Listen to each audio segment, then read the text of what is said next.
Right here. 1/10 of a mile left. That's a kid. In order to experience new things, you have to intentionally place yourself in new and uncomfortable situations. The feeling of uncertainty involved with trying new things is what I like to call friction. Now, friction is when you leave the comfort of what you know and try something new. It's a feeling of discomfort actually, but it's the only door to open new opportunities. For me, I don't ever want to be satisfied with where I am. I want to respect where I'm at, but always look for the next opportunity for friction, because that's what creates growth. Opportunities like the ones you'll see in this video, where I get the chance to have conversations with incredible people on an incredible team at an incredible event, are only possible because at some point along the way, there was a deliberate choice to embrace friction. So, let's get into this video. I'm tired. Currently about 5:09 a.m. We got a big week planned ahead. We're going to the BPN retreat. I'm about to eat a Go bar and then go out for a little bit of a jog, and then plan is to leave here at around 7:15, head to the airport. Flight leaves around 9:15. So let's go do this thing. So it's cold outside today. It's been warm for most mornings, but this morning it's like 31 degrees. Just get out, get the legs moving a little bit, get a little bit of a jog in before we leave on our flight. And yeah, here we go. There's like nobody out here. Very quiet, very peaceful. So that's 5.24 miles. Chill, good morning. Sun's not even up yet. I'm done with the run. Feels good. One thing about a morning run is that you'll never regret doing it. It kind of sucks whenever you get up, but after you get past that like initial, oh gosh, this sucks, and you get out the door and you get your legs moving, get a mile in, get 2 miles in, you're like, okay, I feel good. And then you just kind of keep going. Yeah, we're about to go to the BPN retreat. I've seen high achievers in the running world, but I haven't necessarily seen high achievers that are business people or lifters or influencers. And so this is gonna be kind of a new perspective that I get to gain. And I'm just gonna take it as a big learning experience. It's gonna be crazy. It's gonna be a great experience to get to learn a lot of things, to meet a lot of really cool people. And I'm super excited for it, so let's go do this thing. So the trip started off perfectly. I was able to get my run in, had my morning coffee. Jacob was kind enough to drive me to the airport, and Jacob's the guy who's been helping me film some of these videos recently, and he's also just a veteran to the vlog. He's been in so many of them, and I really appreciate him for waking up early and driving me out to the airport. I mean, him waking up just saved me a little bit of cash on parking, and the dude is just an absolute G. Be safe. Fly safe if you can help it. Before I knew it, I was on the way to Nashville, but I didn't account for the 2-hour layover in Atlanta, which actually made my travel day longer than it would have been if I had driven. It's only about a 6-hour drive from campus to Nashville, but this ended up being about an 8-hour travel day. The extra time in the airport wasn't all that bad because it gave me a little bit of time to think and process some ideas I'd had rolling around in my head for a little while.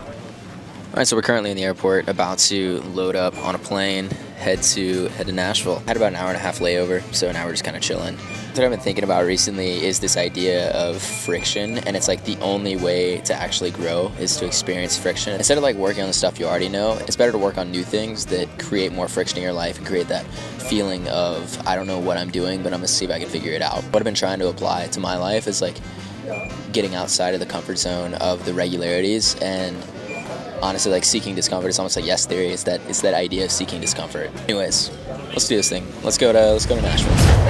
You're like cold. See the videos? Yeah. See the videos? Once we got to the Airbnb, BPN surprised us all with brand new bags as well as a bunch of exclusive athlete gear. Dude, that's sick. This stuff is crazy. All right, so we're here at the BPN Athlete retreat, and it's gonna be a great week. I'm super excited for it. All the athletes are here. It is crazy, right? Most of the athletes are here that are on the team, they're on the roster, and it's just gonna be a good time to get to interact with some really high caliber people, some high level people, and I'm excited for it. I'm excited for the opportunity to be here. I'm happy that BPN has let me be a part of this, and yeah. It's as fresh as it gets. Came straight from the coop. This thing, cooking for a lot of people, it's stressful. Yeah? I'm gonna take that one home. That's what Nick's using to grill up. Yeah, that's what he just made a joke about it. Oh, he did? He was like, as fresh as it gets. That is fresh. Fresh as the chickens get out here. Straight out of the coop, onto the grill. Yeah. Just skinned them. I wonder if like when they cook at restaurants, they cook this many at a time. Dude, like, Or if there's like a reason they don't cook this many at a time. I mean, you can probably like understand why working in a restaurant is so stressful. Yeah? You know what I mean? Like, People don't mess around with their food. no. So what we got here is we got some steaks that we're about to slice up here. So the two main people in charge of the BPN Athlete team are Hope and Tony, and with the help of other members of the BPN team, they actually put on this whole event and ended up surprising us with our own BPN baseball cards. All the athletes on the team got a specialized baseball card specific to the sport that they compete in. At the end of the day, it was the moments like this where there was careful attention to detail that made the BPN Athlete retreat feel so special. And then after dinner, LS decided he wanted to rank all the cards based upon whose looked the coolest. So that's exactly what we did. No underexposure there. Play about this. I just would have liked it to have like hybrid. Powerlifter. I mean, we do more than that, man. You know, we breathe hard. Tops off memo. Yeah. If I'd have taken my shirt off, I would have like a melted candy bar, but I still felt like I would have maybe gone down a few points. It's all good though. So for day 2, we woke up feeling well rested, sort of, and we're ready to take on whatever challenges were ahead. Nico had a pretty dense 15-mile workout, so I decided why not hop in and help him pace it. I'm more of a 1,500 or 5,000 meter specialist on the track, but that doesn't mean I can't hop into a marathon workout and help out Nico. For me, this was kind of a down week and I didn't have any workouts planned for myself, so I figured I would just hop in on other people's workouts and help them hit their paces. We ended up fueling this run with a Go Bar, a Go Gel, some electrolytes, and some of Steph's famous sourdough bread. Keep you going. The workout on tap today was a 2-mile warm-up, a 4-mile tempo at 6:20 pace, 4x800 at 6-minute pace, and another 4-mile tempo at 6:20 pace. At this point, I hadn't gone over 13 miles in probably about 6 months because of the stress fracture I had back in the fall. But the paces definitely seemed doable, and I was excited to jump in alongside Nico and help him out in whatever way I could. Tommy Newell, who literally just got in the night before from Australia, decided to hop into the workout as well. Going for 15 with Nico, and I don't know who else is in this crew, but we're about to send this thing. All right, we're rolling out here. We're splitting off like 350 miles right now. Dude, I'm like this 345. Yeah, 345 was our mile 1. Come on. Right here at it. 5.87.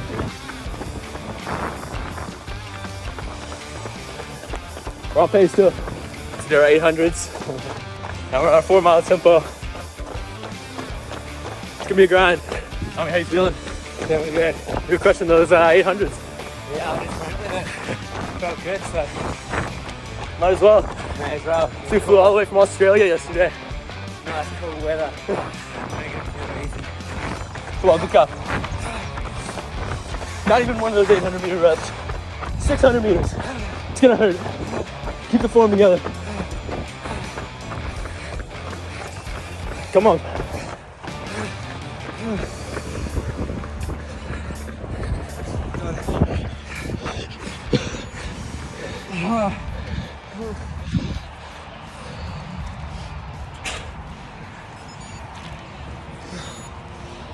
I think it was a sub 6. That was a sub 6 mile? Yeah. Nice. Made it right. Thanks for running that. Works, dude. Good work. Not just a 2-mile cooldown. Yeah. Oh my gosh. Take a second to breathe. So I felt like a pretty successful workout. Helped Nico all the way through that one, and we just had fun out there. So that's one of my longest runs that I've had in quite some time. Super stoked to be there, to be running alongside him, to just be able to help him in any way that I could. So.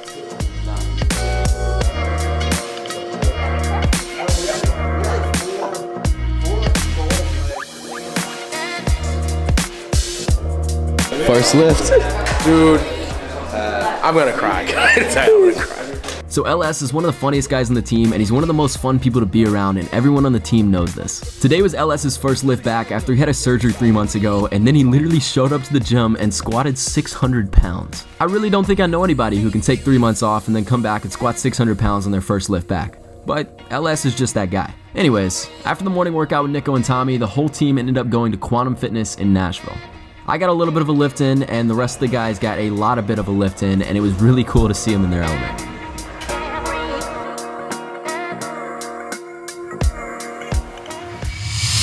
Felt like turning a different mind. So good. Ready for this? So freaking good. So good. I need to try it. I'm excited. What are your thoughts? It's good. Irish Yank? unbelievable. Lethal. Who's lethal? Lethal. Lethal? Can I say that? At the end of the day, we all gathered around the campfire and shared some community. And it was really cool to talk to people who are kind of in the same sphere as I am, as well as people who also think creatively. At this point, I was not feeling too great, and I figured it was just a culmination of a lack of sleep, a full day of travel the day before, as well as a 15-mile run in the morning, and I decided, hey, I'm just gonna call it a night. As I was laying in bed, Floberg looked at his training plan and realized he had an 8-mile workout planned for the next day. He asked me to hop into the workout, I reluctantly agreed, and the next thing I knew, it was 5:30 a.m. the next morning. What are you roping me into right now, Floberg? The fuel of choice is the Go Bar. Love you, bro. I woke up that next morning off of about 6 hours of sleep, feeling worse than I did the night before, but figured, hey, why not go help Floberg out? I definitely had worse days, and this seemed like a good opportunity to embrace some friction. Floberg, what have you gotten me into? 8x1 mile. Oh, okay. You gonna wuss out on me or what? Maybe. I'm latching on to you right now. I need you as strength. We'll see. We'll see how we feel. You need to be my rock. Yeah, I'm gonna run 15 a day. Yeah, that's fair enough. It's not a big deal. That's pretty much what Floberg's doing. Yeah. So you just hop in with us. 15 at marathon pace, I'll be fine. Yeah, it'll be fun. Here we go. This is so like horror film right now. It is. Okay, let's do this. We've done 4 miles. We're probably averaging like 12:43 right now. 2-minute jog rest in between. We're trying to go for 8. See how Eric feels. Come on.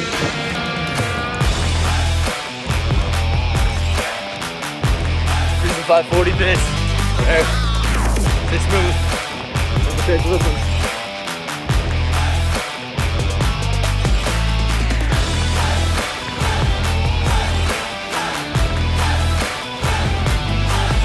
Right here.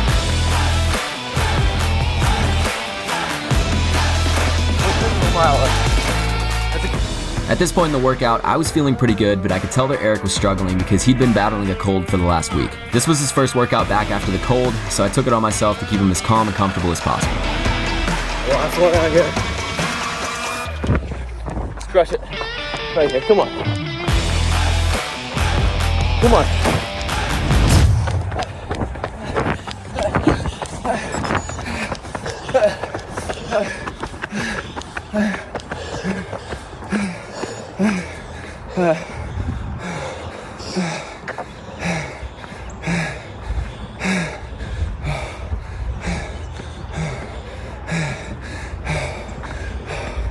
Thanks, dude.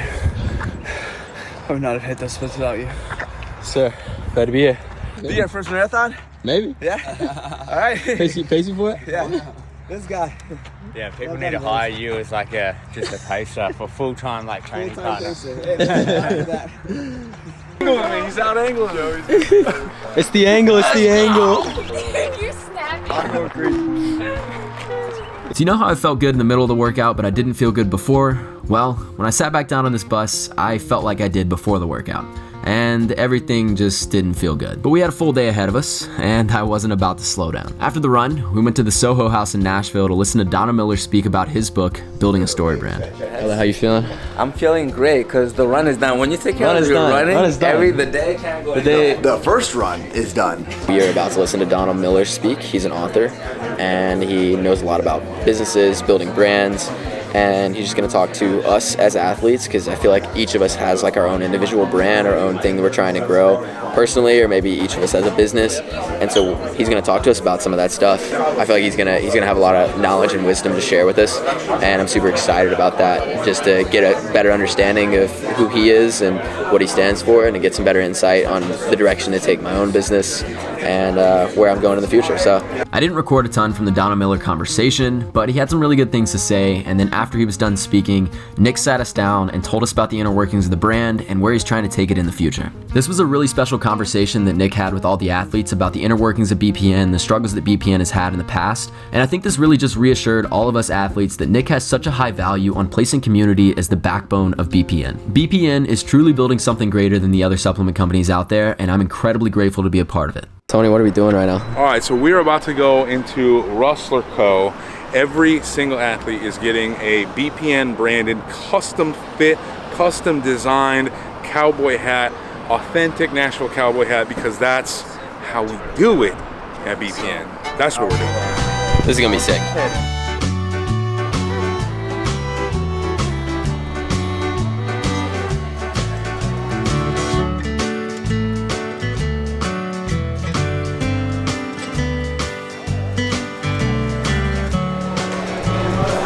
Legendary setup here. I'm enjoying it. Never had a cowboy hat before, I bet. So after we finished customizing our hats at Rustler, we decided we're gonna go to Broadway and get some world famous Nashville hot chicken. There's nothing quite like Nashville hot chicken, but being able to share one last meal with the team before I left was super cool, and it was another opportunity to build some community and wrap up my Nashville experience. All right, so this whole weekend has been incredible. This hasn't even been the weekend. It's been the week, and this whole week has been such a good experience, just being able to hang out with some people and have some amazing conversations about creativity and creative things. Like, I usually don't get this opportunity to hang out with a bunch of people who are like in the same space as me, and so having this opportunity to come here and just have great conversations with people who are kind of in the same space as me, people who are at the top of the field, people who are like really excelling at what they do, and share ideas and bounce ideas off of each other has been just a really cool experience. And it's something that I've never really gotten before, because where I'm from, like, there's not anybody who's like really a creator, so it's hard to talk to people about this type of stuff. But getting that opportunity to come here at the BPN retreat and just spend some time with some really cool people and just build community has been such a great experience. I feel like BPN is doing such a great job at bringing their athletes together and actually creating a community, and with that community, these athletes are going out and doing incredible things, and they know that they can reach back out to these people, and these connections are invaluable. And I've just had a great experience over the last few days, and it's been really cool to talk to some really great people. Probably some of the best conversations I have ever had in my entire life. Probably one of the best experiences I've ever had in my entire life. And I just want to thank like BPN and everyone for bringing me out. It's been so cool. But I gotta get to bed. I fly out at like 7:15 tomorrow morning, so I'm waking up at like 4:45 a.m. and I gotta take an Uber and get 30 minutes away to the airport. It's a whole ordeal, so guess I'll see you guys in the morning, but this has been a great experience. Good morning. Yeah, about to head up.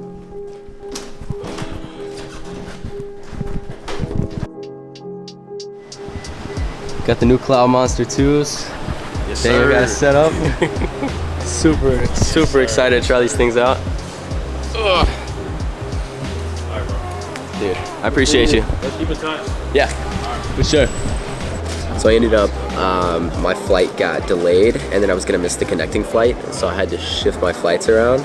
And now I'm literally not getting back until like 6 p.m. Literally woke up at 4:45 this morning. And it's like if I had driven, it would have only been a 6-hour drive. I guess it is what it is at this point.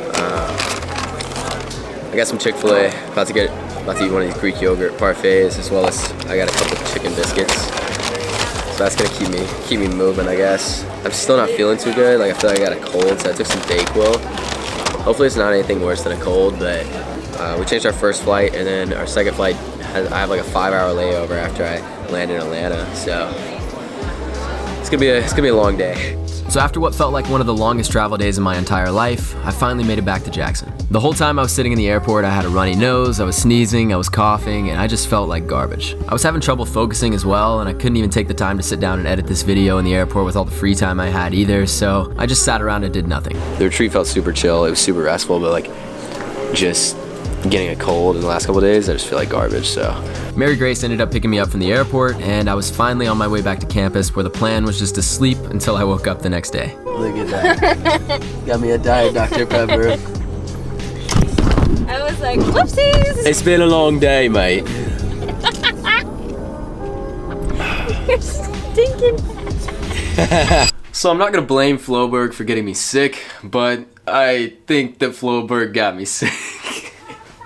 I went to the doctor the next day, and they were like, yeah, you have COVID. And so I'd had COVID for the last few days doing workouts and stuff, and even when I look back at my heart rate data and my runs, it was like super high, and I was like, oh, well, I must be just off on the wrist pace because that's what I was using, but I think it was actually like telling me something.